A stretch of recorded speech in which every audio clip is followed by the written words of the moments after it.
Welcome, everyone, to a new segment that I'm calling the Friday Five. Now, I already just tried to record this entire episode only to find out that my audio was totally messed up. So I had to delete the whole thing. So we're not starting off great with this new segment, but Friday Five, we're going to talk for 5 minutes or give or take, don't hold me to that, about topics that passive investors need to think about before, during, or after their investment. So let's get started. Have you ever wondered what you could do to see how conservative your sponsor or your general partners is being when they're running their numbers, when they're underwriting a property? Well, today's topic is going to cover one specific question that you can ask that will give you a ton of insight. But before we're going to get into that, let's talk about why conservative underwriting is something that you should pay attention to. Well, the obvious answer is that you could lose all your money, right? But it's not guaranteed.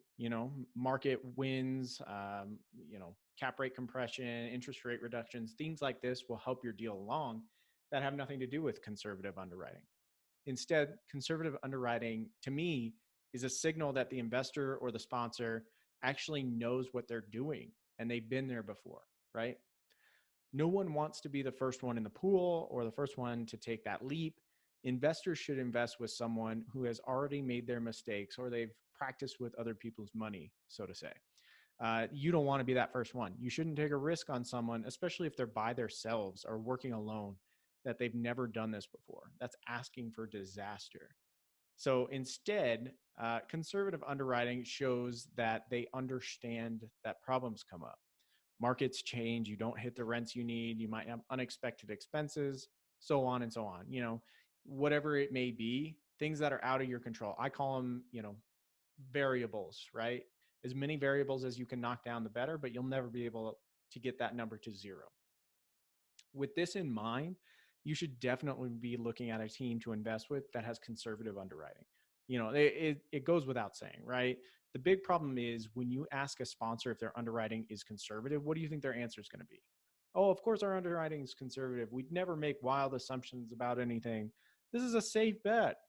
Sure, buddy, whatever you say. So that question's definitely not going to work, right? So instead, let's assume their underwriting is conservative, right? Trust but verify.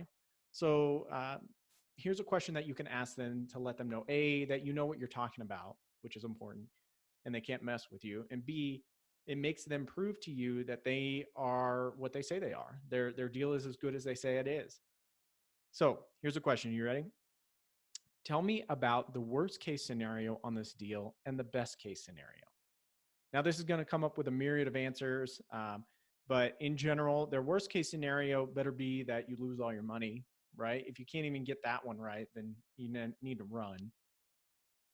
The same goes for the best case scenario, really. It allows the sponsors to show what would happen if everything went their way. Rents were higher than expected, valuations continued to rise, occupancy was really high, et cetera. You know the deal. But this is the real meat of this question, because their best case scenario returns, or that better not be what they're advertising to start. They better not be advertising their best case scenario. Otherwise, they're in trouble and you should not invest. Nothing ever goes perfect, right? That should be a given. Nothing is ever the way it is in real life. You can guess, you can eliminate variables as much as you can, but you can never guarantee anything. So anyway, that's a side rant, but that would be enough for me to raise some red flags, right? If their best case scenario is what they're advertising. But if it's not, if they say, that's a good question, here's how we're conservatively underwriting our projections, but if everything were to go this way, here's where we would be at. Now, that's the meat of this question, because if they have to articulate the conservativeness, right? Like they have to show you that they're sandbagging at some point. Either they say, our rents aren't going to grow as much as we think, but if they do, here's what would happen if we get higher than expected rents, if we get higher than expected occupancy, whatever, lower expected expenses.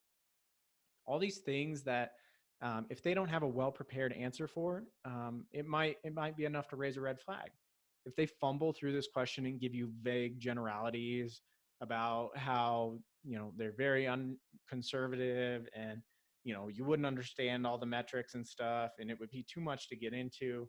No, that's not true. It takes like 30 seconds to explain.